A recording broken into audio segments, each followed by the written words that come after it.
Hi மக்களே, இன்னைக்கு நான் எங்க இருக்கேன்னு பாத்தீங்கன்னா, இந்த தோட்டத்தை பார்த்த உடனே நீங்க கண்டுபிடிச்சிருப்பீங்கன்னு நம்புறேன். ஆமாங்க, நான் வெண்டைக்காய் தோட்டத்துக்கு தான் இன்னைக்கு வந்திருக்கேன். ஸோ இது ஃபுல்லாவே பாத்தீங்கன்னா வெண்டைக்காய் தோட்டம் தான். இந்த சைடு பாத்தீங்கன்னா கொஞ்சம் காய்கறிகள் எல்லாம் போட்டு வச்சிருக்காங்க. அப்புறம் பேக் சைடு பாத்தீங்கன்னா நெல் போட்டு வச்சிருக்காங்க.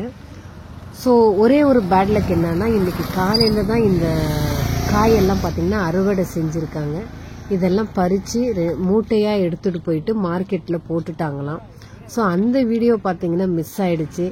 இப்போ பாத்தீங்கன்னா அந்த காய்கள் ஒரு சைஸா இருக்கு பாருங்க. அந்த காய்கள் திருப்பி அறுவடை செய்வாங்க. ஒரு 10 நாள் ஆகும் அப்படின்னு சொன்னாங்க. ஸோ அதுக்கப்புறம் பாத்தீங்கன்னா நான் அந்த வீடியோ எடுத்து லாங் வீடியோவா நான் அப்லோட் பண்றேன்.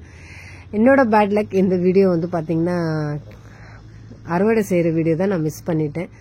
ஸோ ஃபுல்லாவே எத்தனை தூரம் பாத்தீங்கன்னா இந்த தோட்டம் தான் இருக்கு இங்க. அப்புறம் காய்கள் எல்லாம் பாத்தீங்கன்னா ஒரு சைஸா இருக்கு. நான் இந்த வீடியோல பாருங்க காமிச்சிட்டு இருக்கேன். நிறைய பிஞ்சுக்களும் இருக்கு. அதே மாதிரி பூ எல்லாம் பாத்தீங்கன்னா இதுக்கப்புறமும் பூகளும் வந்துகிட்டு இருக்கு. அதுக்கப்புறம் பாத்தீங்கன்னா பிஞ்சுக்களும் வரும். ஸோ இந்த சைஸ்க்கு தான் அந்த வெண்டைக்காய் எல்லாம் இருக்கு. ஸோ நான் என்ன பண்ணேன், ரெண்டு வெண்டைக்காய் பறிச்சு கழுவி சாப்பிட்டேன். ஃப்ரெஷ்ஷாக நம்ம செடியிலேருந்து பறித்து சாப்பிட்ற டேஸ்ட்டே வேறையாக இருக்கும் இல்லையா. ஸோ செம்ம டேஸ்ட்டாக இருந்தது. அப்புறம் இந்த இயற்கை பாருங்கள் எவ்வளோ அழகாக இருக்குது. பேக் சைடு பார்த்தீங்கன்னா ஃபுல்லாகவே மலையாக இருக்குது. அதாவது மவுண்டன், பேக் சைடு பார்த்தீங்கன்னா மவுண்டன் இருக்குது. அப்புறம் இந்த செடிகள், இந்த சைடு பார்த்தீங்கன்னா ரோடு, நல்லா வியூ, நல்லா செம்ம அழகாக இருந்தது. ஸோ அதை தான் நான் சுற்றி வீடியோ எடுத்துகிட்டு இருக்கேன். உள்ளே போகலான்னு சொல்லிட்டு யோசித்தேன், ஆனால் கொஞ்சம் பயமா இருக்கு எனக்கு. அதனால நான் உள்ள போகல. அப்புறமா இந்த சைடு சொன்னேன் இல்லையா, இந்த சைடு பாத்தீங்கன்னா பீக்கங்காய் தோட்டம் பாத்தீங்கன்னா ஃபுல்லா போட்டு வச்சிருக்காங்க.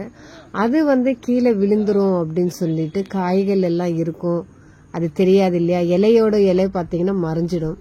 ஸோ அதனால இந்த கட்டை சப்போர்ட்டுக்கு வச்சு ஒரு கொடி மாதிரி, இப்போ துணி கொடி இருக்கும் பாத்தீங்களா, துணிக்காக நம்ம காய வைக்கிறதுக்கு. ஸோ அந்த மாதிரி பாத்தீங்கன்னா இந்த கொடியெல்லாம் கட்டி வச்சிருக்காங்க. இதுல பாத்தீங்கன்னா இந்த காய்கள் எல்லாம் நல்லா அழகா தெரியுது. ஏன்னா காய்களும் வெயிட், அதனால தொங்கிடக்கூடாது இல்லையா. அதனால சப்போர்ட்டுக்கு இந்த ஒரு கட்டை பாத்தீங்கன்னா கொடுத்துருக்காங்க.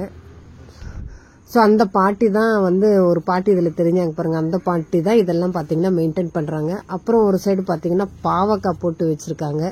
பாவக்காவும் சேம் தான், அதே மாதிரி கொடி கட்டி ஒரு சப்போர்ட்டுக்கு ஒரு கட்டையெல்லாம் வச்சிருக்காங்க.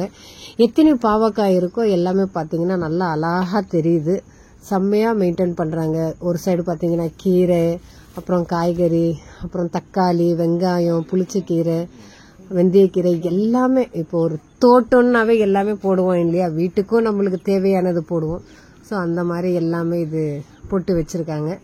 செம்ம அழகா இருந்தது பார்க்கும்போது. ஒரு நேச்சர், அதாவது நேச்சுரலா எல்லாமே நம்மளுக்கு கிடைக்குது. அதே மாதிரி பாவக்காய் கொடி பாருங்க கீழிருந்து போகுது. அதுலயும் காய்கள் பழுத்து இருக்கு அந்த பாவக்காய். ஸோ இதே மாதிரி இயற்கையான விஷயங்கள் உங்களுக்கு ரொம்ப பிடிக்கும், உங்களுக்கும் விவசாயம்னா ரொம்ப பிடிக்கும்னா என்னோட சேனலை மறக்காம சப்ஸ்கிரைப் பண்ணுங்க, சப்போர்ட் பண்ணுங்க. தேங்க்யூ.